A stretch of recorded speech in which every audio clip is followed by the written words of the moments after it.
Hello everyone, welcome to the Red Room. Today we'll be reviewing Postmortem Studios Punk rules. Miguel, tell us about Punk. Punk is a retroclone of the action system. There aren't many games still available for action. I think Weapons of the Gods, Gunslingers, and a few more cowboy games, and a couple of others. So what is Punk? Punk is a game designed to play modern games. The basic rules are meant for action games and with a little twist for Cyberpunk, even though there aren't rules for that, but the classes of the game are geared for that kind of game. As of yet, there's only one setting for Punk, which is which was written by me. So this is a kind of an awkward review because I'm talking about something that I'm connected to, even though not directly, because I have nothing to do with Punk itself. It's a Des Bros game. So the only setting right now is Postcards from Avalidad, which is this here. I'll put a link for that. If you buy Postcards from Avalidad, you get Punk in PDF format. There's also this. This is a scenario for the setting, as above, so below. I'm working on several other settings. You will have in the near future, I hope it is near future, you'll have at least Nowpunk, which is a setting based on Paris in the end of the end of the 19th century, the beginning of the 20th century. An investigative game, not really occult, but semi-occult. And I will also adapt 45 Hot Rod, Psychobilly, Retroclipse, another Postmortem Studios game, into Punk and add a lot of things to it. So there will be settings this year. The idea for Punk, like it says here, it's basically a tool for you to make your own Punk games, and that's basically what you're doing. Yeah, you pick up 3 dice, a D4, a D8, and a D6, and you design games. Okay, I'm going to share the screen to show you the inside of the PDF. So the characters have these statistics. Statistics is the same thing as attributes. Savvy, reaction, finesse, artifice, willpower, fortune, agility, and physique. Besides these ones, there are some derived statistics like health and sanity and movement and hand-to-hand damage. I like games that have sanity. That means the players can go crazy. Yes, they can. In the basic rules, there are the sanity rules aren't developed, but they will be in the future. So the game is as classes, but not like the Dungeons and Dragons classes or OSR classes. They just give you a few details for perks and some skills, special skills, but they don't define your character. You design your character like you want, and as you can see, there's this is the first one, Alt Media. There's other things like Daredevil and Hustler, Doctor and Droner, Lead Espionage Agent, 5-0, which is a cop, Gangsta Ghost, Influencer, Investigator, Merc, Runner, Scavenger, and Shark, and Transient, and the Urban Explorer. As I said before, it is geared towards playing kind of a near future setting. Not quite Cyberpunk, because the basic game has no cyber rules, but it is already bent toward that side. You don't have a long list of skills. They are condensed here, about 3 pages, I think. Yeah, 3 pages. And like other games, notoriety is a kind of secondary thing, not a skill, not an attribute, but it's important because this is the kind of game where as you progress, there are no levels, of course. It's you gain experience points to not level up, but to increase your skills and attributes, or statistics, as they are called in this game.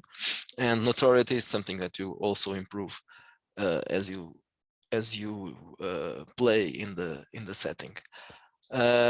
Combat and actions you do are basically simple. You have difficulties. So typical difficulties are an easy task. The target number is a 5, which means that when you roll an ability plus a skill level plus 2 6-sided dice, you have to roll above the target. An easy task, which you probably don't even need to bother rolling most of the time, it's a 5. Then you have an average task 10, tricky task 15, challenging task 20, nearly impossible 25, legendary 30, and impossible 35 or plus. I'm thinking if we ever did an impossible while we're playing Yes, I think so. I think once yes. or twice, not too often, of course. There are some modifications to this, complications and disease. Usually they have +2, or they take -2 from your roll.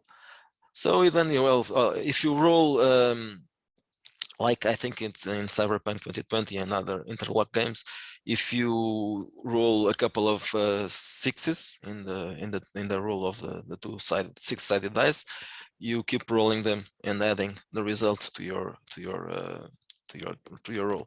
If you roll a couple of 1s, it's the opposite. You roll again and you take it out from your result.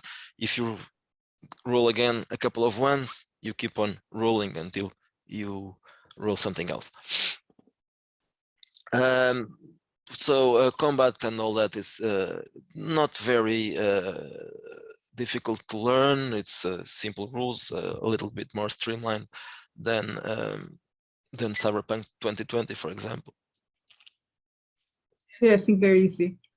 I learned them well enough, so I would say they are easy. Basically, you have a few actions that you can do while in combat: aiming, defending, and making a move. And well, this that you can see here. You have also very simple vehicle rules for some vehicle combat and crashes and the usual things. The game has the basic rules aren't particularly descriptive about the types of vehicles and the type of weapons. There are only a few pointers. Motorcycles, cars, trunks. The same for weapons. You have small pistols, heavy pistols, rifles, that kind of thing. There's also the idea that this is geared for someone to use as a basis and then make up their own stuff. You'll improve on that, like most people do anyway.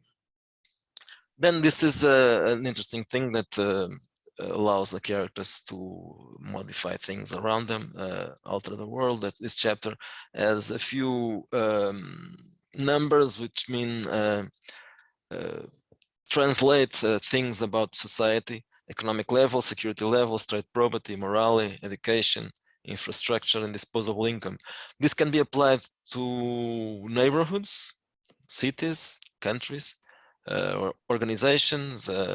Well, it can be applied to a lot of things. What is the objective of this? Well, while you are acting as characters, while doing your missions, operations, whatever, you'll get into confrontations with crime leaders, crime lords, the cops, the army, whatever. So while this happens, there will be changes. And if you are playing a punk game, you are supposed to want to change the world. Of course, most of the punk games people play just have that name there because it sounds cool, or because at some point everything that is somehow science fiction but not one of the old genres like space opera or hard sci-fi it started to use the punk suffix, no, not suffix, prefix. I don't know. No, something like that. I can't remember what's it called. Well, the punk, the thing, as a token name, and so you have lots of punks. Steampunk that normally Steampunk doesn't and have any punk at all. That's the yeah, thing with steampunk.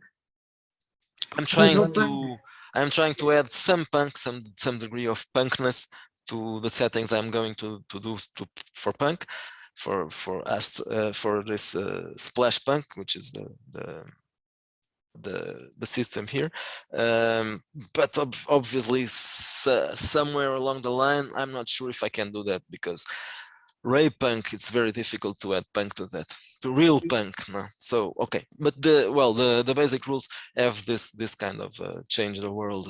Yeah, but you can still do that even if you're not playing really punks. Yeah, You can play it in a punk way. well, then you have at the ending of the rules, you have some rule swaps, and you can use as a guide when you are doing your own setting.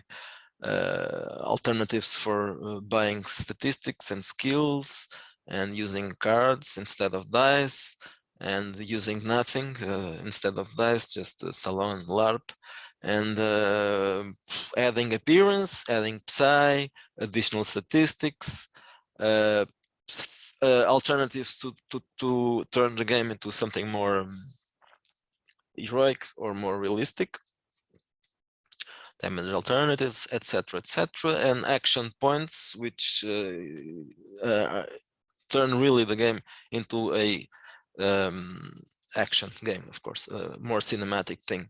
And I think it's basically this. I said basically what can be said about this without getting into too much detail. Of course, there's no setting in the core rules. If you want a setting, you'll have to do your own, or by at the moment there's just one, so you have not a lot of choices. But the game is cheap or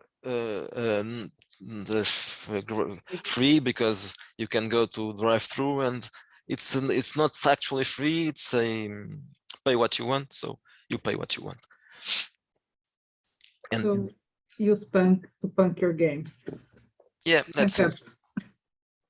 Okay, so that's all, folks. See you around. See you around.